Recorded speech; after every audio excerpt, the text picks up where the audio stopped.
Hello there everybody, my name's Ryan, the official host of Reddit Voice, and today we're going to be looking at some of the top stories from r/Nuclear Revenge. Before we do though, I'd really appreciate it if you could hit that subscribe button and that notification bell to stay up to date on all the latest videos. Supervisor takes credit for my work. I cause entire production to shut down. I started working in a machine shop after I finished school with a 2-year degree in machining. Learned all kinds of programming techniques that could make most machines that were less than 30 years old perform moves and output measurements of parts currently in the machine to automatically perform quality control. This greatly increases quality of all parts as well as reduced waste and human error.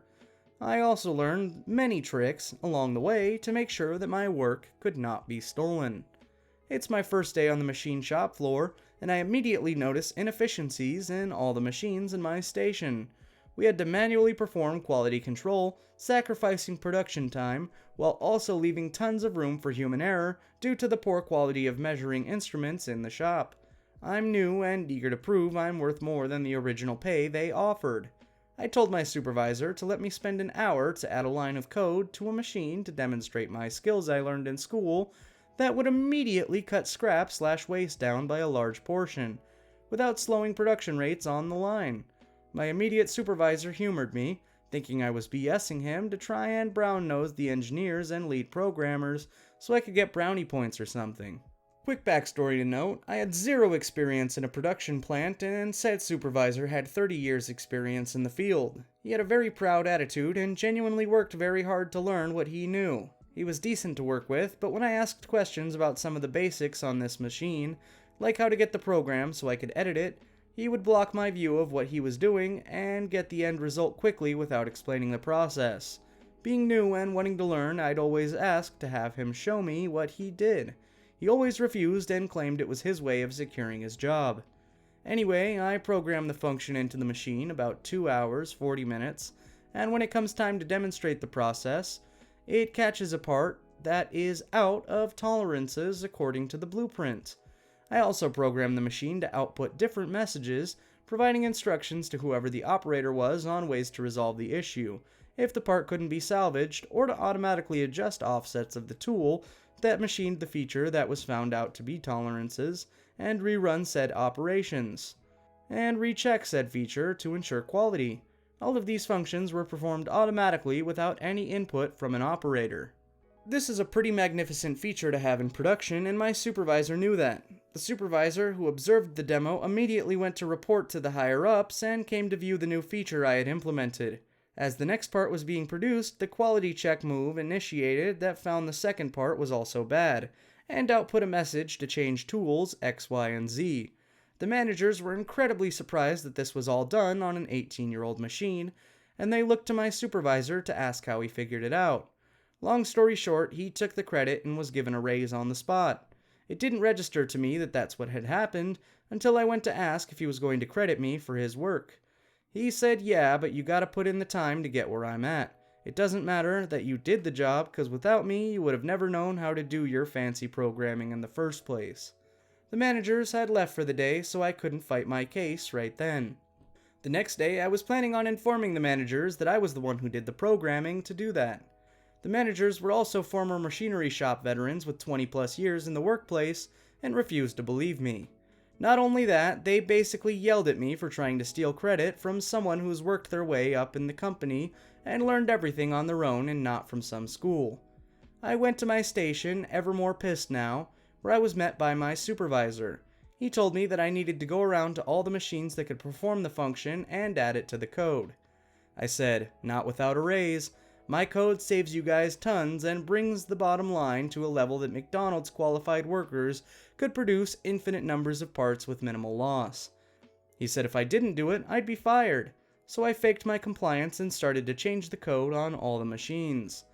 If you know anything about programming, you know you can make something function a certain way until a certain value is met, and then have it completely change afterwards. This was my job security. So I set the quality checkup on 18 machines the first day, then the last 30 that weekend, and the managers were praising the supervisor uncontrollably for his innovation. Well, the programs were all set to operate as normal and do quality checks like I programmed the original machine. However, I programmed the rest of the machines to keep track of a new variable. They would run and self-check just fine until they reached a random number of parts produced, 50 to 500 depending on the production time of the parts run on each machine, where it would then throw up an error code that would only be cleared with a password I had set for it. If a wrong password was provided or someone hit the enter/reset button, the machine would take its largest tool in the turret and run it rapidly into the solid chuck at maximum RPMs.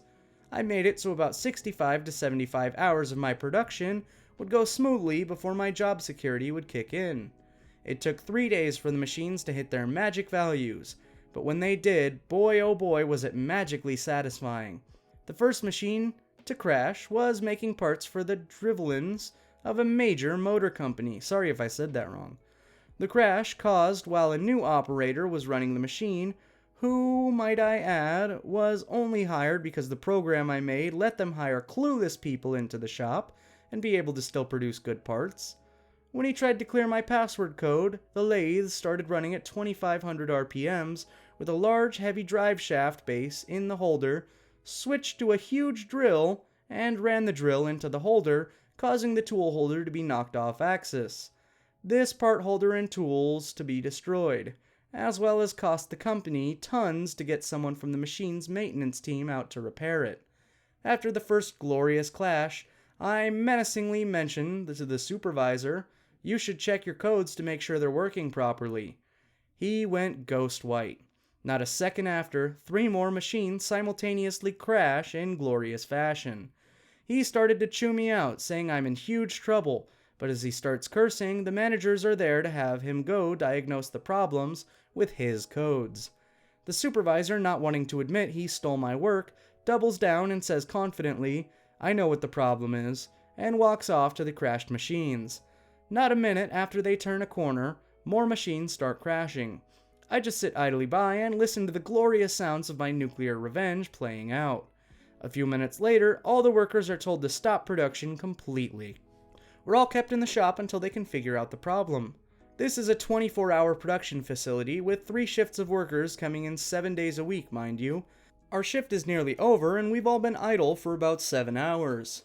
Next shift comes in and we leave for the day. I hear nothing from the shop, so I just go in the next day as normal.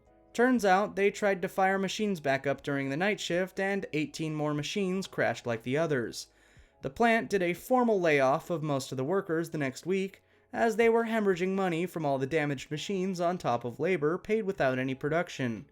We filed a class action lawsuit against the company for unemployment, lost vacation time, dangerous work conditions due to the severity of crashes, etc. The company went bankrupt from the lawsuits and losses in repairs/production. The guy who had took my credit was obviously fired and had an article in the paper about him sabotaging the company's production. He obviously told them I was responsible for the crashes, but the company found out the code to my password program was his name. They believed he did this out of spite because he was refused a raise the previous year and threats to them after his last evaluation. Sucks to suck, lol. Edit. To all in the comments worried about the innocent workers, they were only given 2 months severance pay on top of being able to collect unemployment for 16 weeks. The severance pay outlined by the lawsuit took into account all the benefits the employees had before getting laid off. I do feel guilty that there was collateral damage.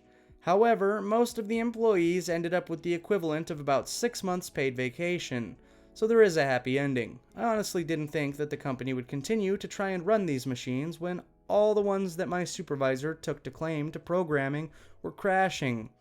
That was their fault/greed trying to make money instead of fixing the problems before continuing production, in my opinion. Edit 2. It was 18 machines the first day and 15 a day the following. 2 days. They took our parking spot. Edit. Thanks to everyone for commenting. It's made my day better knowing people are finally enjoying my story years later. My day has only gotten worse since I posted, but this has helped. Another edit. I just realized that YouTubers are probably gonna read it. My biggest problem with these shit channels is honestly the self-censoring. If you're gonna bother reading the story anyway, do everyone the service of not censoring my cursing like a dipshit. Not like I can stop you from reading it for money regardless, though. Well there, Smurf Hunter 99, I promise I'll say every curse word. Hey all, I'm currently in public having a mild panic attack, so I'm gonna use time to write a funny story I've wanted to tell while on a sub. And this sub is perfect for it. I don't think it fits in ProRevenge, but we kinda went all out on these people over small irritations, so I'm gonna post it here. Alright, story begins a few years back. My mom and I made most of the important decisions for the house, which only included us and my brother at the time, and my brother can't even do his schoolwork, so we got dragged along for the ride. At the time, we were deciding where to move, as our current place was expensive and shitty, and I hated the school district. I voiced this to my mom and we immediately left that district for a lower rent place, as my brother didn't like the district any more than I did, and all was well. For like the first week, and then our neighbors showed up. And one really needs a name, so I'll refer to him as Roger. And Roger sucked. Our first interaction with him was him parking in our parking space, something that would become a frequent occurrence for him and his friends to do. This was a pretty big issue because the only other parking we could realistically use was 3 blocks away, so this definitely ruined my mom's day when it happened, and watching her mood get ruined by a dick of a neighbor was never lovely. This added up over time, so I decided to retaliate against them, first in a small way. All the time, they were still thinking it would stop, so I did something small. I told my friend to park next to our spot and give our neighbors a taste of no parking. This didn't end well. Roger parked his car in and immediately threatened him with physical violence. My friend told him that he wasn't local and if he let him out, he'd be on his way. After I told my mom about this, she insisted that this was the last straw. Our landlord wasn't doing shit to preserve our parking, and our neighbors were threatening us with physical violence. What the hell are we gonna do? I asked my mom. We're gonna run the lease up, she replied, and call some friends. And call some friends we did, over time, quickly, just because they incited our wrath by taking our parking spot. We did anything and everything we could to ruin Roger's life. Anytime we saw him, we would just smile and wave. He never knew we were behind any of this. My mom contacted one of her friends who was a sheriff. He mentioned he knew of drugs getting allegedly passed around in our neighborhood, but didn't know who was doing it. He told her if we got enough evidence, they could stake out the house to grab more, and eventually that might lead to roping him in. Busting him with a drug dealer? That'd be sweet. We'd finally have our parking back. So we set out to collect any and every piece of evidence we could. Audio of him screaming? Recorded. Weed smell through the walls? Times and locations written down. People parking in our spots? License plates noted down. I set up a camera to automatically record them coming and going, too. We had a thick book of a paper trail on him and what this guy did in his house.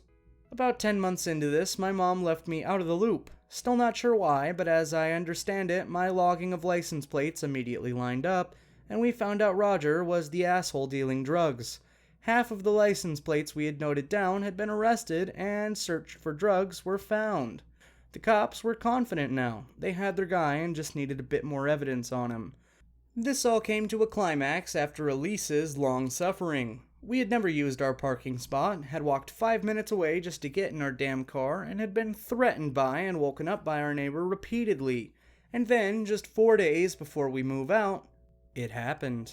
6 law enforcement cars swarmed his perimeter, 4 of which were police cars, 2 of which were from Child Protective Services. I saw the door get kicked down, the guy get dragged out in cuffs along with his wife and 3 kids removed from the household and driven in the other direction. To this day, nobody except my mom's sheriff friend, who was very grateful, knew of her involvement, and according to him, the guy got quite a few years and won't see those kids again. Too long didn't read, a dude took the parking spot my mom used at our apartment, so we gathered a ton of information on him. Ended in him getting years in the slammer for drug distribution and getting his kids taken away. Contractors stole my money, so I destroyed his reputation. So basically, I hired a contractor. He stole 18 grand from me, tried going to court but got screwed because his business isn't a legal one and his name isn't attached to it. So he got off scot-free. I was furious because it was all my savings, so I started hunting the internet for revenge ideas. That's when I found one. I drafted up official looking letters that didn't actually say they were from the government. Wasn't about to F around with government fraud. Posters, basically as much paper as I could get my hands on, and I took a photo of him and shopped it to look like a mugshot, and on all these papers I put the photo and a warning that this man was ACM, and on a sex offender registry.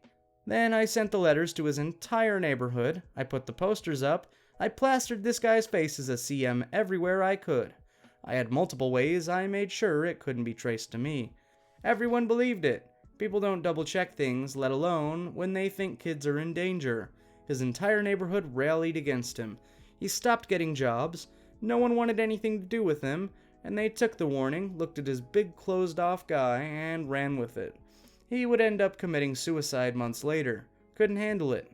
I know I'm not a good guy in this, and I went a bit too far, but I'm still glad I did. Edit, the people asking for proof are the ones who would never get away with the crime. Why the actual F would I give y'all the name? And that, my friends, is all the time we have for today's stories. If you liked them, you could check out some of our other stuff and even subscribe to keep up to date on all the newest videos.